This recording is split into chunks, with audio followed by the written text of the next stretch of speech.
Para falar de desigualdade social no Brasil, precisamos voltar no tempo. É um legado do período colonial, que se deve à influência ibérica, à escravidão e aos padrões de posse latifundiários. A matriz colonial, nos seus pilares de sustentação, apoiados no caráter autoritário, patrimonialista e escravocrata, criou uma herança de dominação excludente e produziu uma sociedade permeada por relações autoritárias de poder, estruturada em uma cultura política que envolveu colonizador e colonizado na reprodução da desigualdade social, dando uma origem a uma rígida estratificação de classes sociais.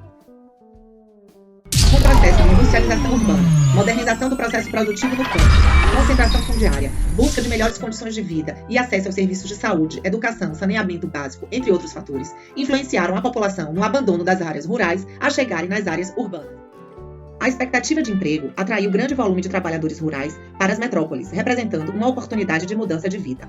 No Brasil, o êxodo rural ocorreu de forma mais intensa entre 1960 e 1990. Mas esta explosão de pessoas vindas do campo causou um forte desequilíbrio em vários aspectos das estruturas sociais, entre elas a segregação urbana, favelização, desemprego, subemprego, mobilidade urbana e transporte público prejudicado. A população que migra do campo para a cidade, por causa dos altos custos, não consegue habitar os locais mais próximos do centro da cidade.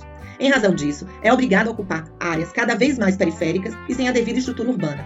Os que têm mais dinheiro podem escolher onde moram. Para os mais pobres, a escolha não é tão ampla. Precisam se resignar a morar em bairros onde tudo é mais precário e até a expectativa de vida alguns anos menor. É a segregação urbana, constatada inclusive na construção de casas populares financiadas pelo Estado, em bairros afastados e desprovidos de infraestrutura, apresentando valores compatíveis com o da população de renda inferior. Desde o início do êxodo rural, as populações tiveram muitas vezes como única alternativa que construir e ocupar habitações em áreas irregulares e de risco, o que contribuiu para o crescimento das favelas em muitas metrópoles brasileiras. A favelização e a segregação urbana são dois processos que estão diretamente ligados, decorrentes das desigualdades socioeconômicas e dos problemas de planejamento e gestão urbana. Além de ser resultante das contradições sociais, a formação de favelas contribui para a intensificação e reprodução da segregação socioespacial. As favelas são normalmente entendidas como habitações humanas em áreas de morro, mas na verdade, favela designa áreas de ocupação de terrenos invadidos, geralmente pertencentes ao poder público, que se caracterizam, de modo geral, pela ausência de infraestrutura, pelos altos índices de violência e pela marginalização social de seus moradores. Alguns fatores que influenciam a desigualdade social são a má distribuição de renda e concentração do poder, má administração de recursos públicos, lógica de mercado do sistema capitalista, quanto mais lucro para as empresas e os donos de empresa, melhor, falta de investimento nas áreas sociais, em cultura, em assistência à população mais carente, em moradia, saúde, educação, transporte público de qualidade e falta de oportunidade de trabalho.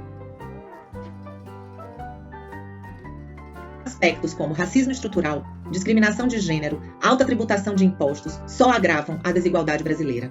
O desequilíbrio da renda gera a distinção de classe, que pode ser observada com clareza na distribuição de riqueza entre os diversos municípios da federação. O direito à moradia, assim como em todo o Brasil, é muito desigual. E a gente não tem esse direito garantido. Queria uma oportunidade de emprego para eu poder conseguir um lugar melhor para me morar e levar meus netos. As casas, os aluguéis são muito caros, não tinha condições. Ou a gente morava num lugar não muito bom, para a gente poder comer, se vestir, entendeu? Senão o salário não dava. Para finalizar, apresento os gráficos de IDHM. O primeiro gráfico mostra os estados brasileiros, classificando a Bahia em 22º lugar. E o segundo gráfico, um comparativo com o ranking do Brasil, o estado e a cidade de São Paulo, e o estado da Bahia e a cidade de Salvador.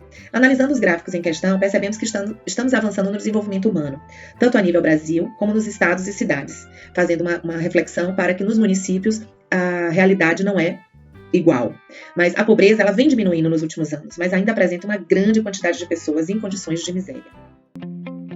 De acordo com o IBGE, cerca de 11 milhões de pessoas vivem em situações irregulares de moradia ou em favelas no Brasil.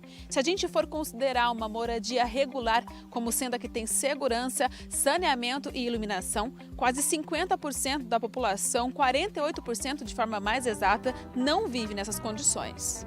Sabemos que, infelizmente, esses dados não condizem com a nossa realidade, onde cada vez mais nos deparamos com situação de pobreza e miséria da população, e se agravou principalmente nestes últimos anos, onde enfrentamos a pandemia e atingiu economicamente a população mais carente em todo o país. Os principais desafios estão em vencer os problemas nas áreas de saúde e educação, que vem recebendo tímidos avanços e que consigam encontrar formas de diminuir a desigualdade social e a concentração de renda, que ainda são muito acentuadas, e ampliar a qualidade profissional e a oferta de emprego no país.